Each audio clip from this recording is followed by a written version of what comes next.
Praise the Lord. லூக்கா நற்செய்தி அதிகாரம் 3 இறைவார்த்தை 4 முதல் 6 முடிய. பாலை நிலத்தில் குரல் ஒன்று முழங்குகிறது. ஆண்டவருக்காக வழியை ஆயத்தமாக்குங்கள், அவருக்காக பாதையை செம்மையாக்குங்கள். பள்ளத்தாக்குகள் எல்லாம் நிரப்பப்படும், மலை குன்று யாவும் தாழ்த்தப்படும், கோணலானவை நேராக்கப்படும், கரடு முரடானவை சமதளமாக்கப்படும். மனிதர் அனைவரும் கடவுள் அருளும் மீட்பை காண்பர். கிறிஸ்துவுக்குள் என் அன்பார்ந்த சகோதர சகோதரிகளே, ஆண்டவரை நாம் போற்றுவோம், வாழ்த்துவோம், வணங்குவோம். அவர் நல்லவர், அவர் கிருபை என்றும் உள்ளது. நாம் அருள் வாழ்வில் உயிர்க்க வேண்டும் என்றால் நாம் நம்முடைய வழியை இயேசுவுக்காக ஆயத்தப்படுத்த வேண்டும். அவரை எதிர்நோக்கி இருக்கிற நாம் அவர் தூயவராயிருப்பது போல நாமும் தூயோராய் இருக்க வேண்டும். இந்த நாளில் கொடுத்த இந்த இறை வார்த்தையின்படி ஆண்டவருக்காக நாம் வழியை ஆயத்தப்படுத்த வேண்டும். அவருக்காக பாதையை நாம் செம்மையாக்க வேண்டும்.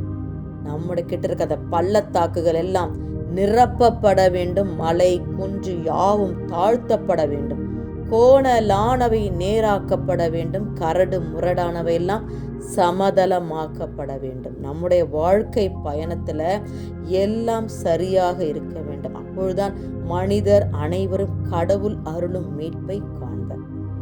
ஆண்டவருடைய மீட்பை நாம் காண வேண்டும். நம்மை ஆண்டவர் மீட்க வேண்டும் என்று சொன்னால் ஆண்டவருக்காக நாம் நம்முடைய வாழ்க்கை பயணத்தில் நம்முடைய பாதையை நாம் செம்மையாக்க வேண்டும்.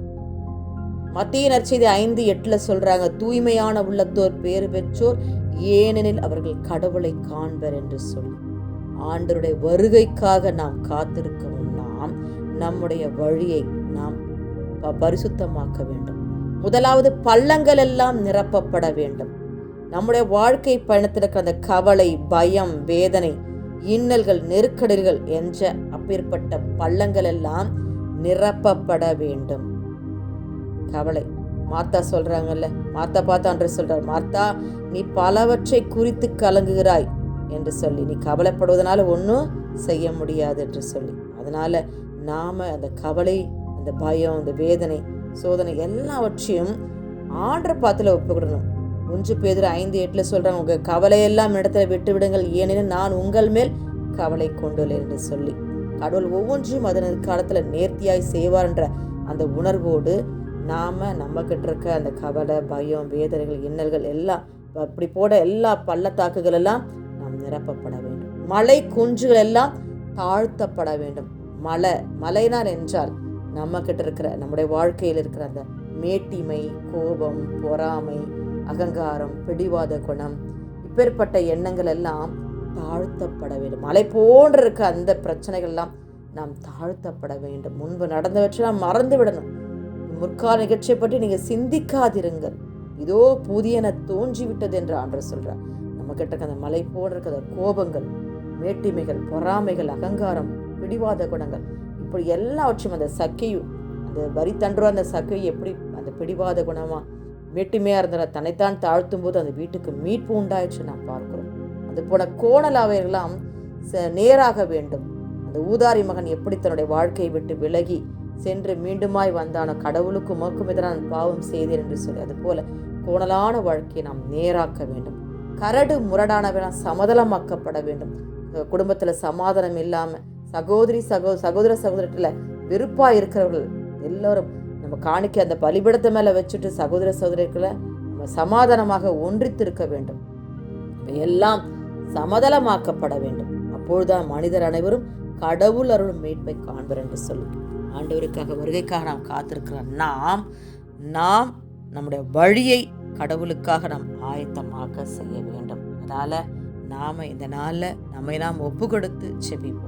எங்கள் அன்பின் பரலோக பிதாவே, இரக்கமே உருவான எங்கள் அன்பு தகப்பனே, அப்பா நீங்கள் வரீங்க ஆண்டவரே. உங்களுடைய வருகையை நாங்கள் எதிர்பார்த்து காத்து கொண்டிருக்கிற நாட்களில் ஐயா, எங்களுடைய பாதையை ஆண்டவரை நாங்கள் செம்மையாக்க வேண்டும் ஆண்டவரே. அப்பா, உங்களுடைய வழியை உங்களுடைய கரங்களில் ஒப்பு கிடக்கிற சுவாமி, எங்கள் உள்ளத்தை உங்களுடைய கரங்களில் ஒப்பு கிடக்கிற சுவாமி, ஒவ்வொரு பிள்ளைகளையும் நீர் ஆசீர்வதிங்கப்பா. எங்களோடு இணைந்து ஜெபிக்கிற பிள்ளைகளை ஆண்டவரே, அப்பா, உமக்கென்று வழியை ஆயத்தமாக்க அப்பா, நான் உனக்கு போதித்து நடக்க வேண்டிய வழியை உனக்கு காட்டுவேன், உண்மையில் எனக்கு கண்ணை வைத்து உனக்கு ஆலோசனை சொல்லுவேன் இறை வார்த்தையின்படி அப்பா நீர் எங்களுக்கு ஆலோசனை கொடுங்கப்பா. அப்பா, உம்முடைய பாதையில் உம்முடைய அடிச்சுடலை பட்டு நடக்கிற பிள்ளைகளாய் இந்த நாளில் எங்களை நாங்கள் ஒப்புக்கெடுக்கிற உமக்கன்று நாங்கள் வழியை ஆயதமாக்க உங்களுக்கு கிருபை செய்யுங்க. ஒவ்வொருவரையும் ஆசீர்வதிங்க, பலத்தால் இடை கட்டுங்க. இயேசு கிறிஸ்துவின் வல்லமையுள்ள நாமத்தில் ஜெபித்து ஜெய எடுக்கிறேன். எங்கள் ஜெபம் கேளும் எங்கள் ஜீவனுள்ள நல்ல பிதாவே, ஆமேன்.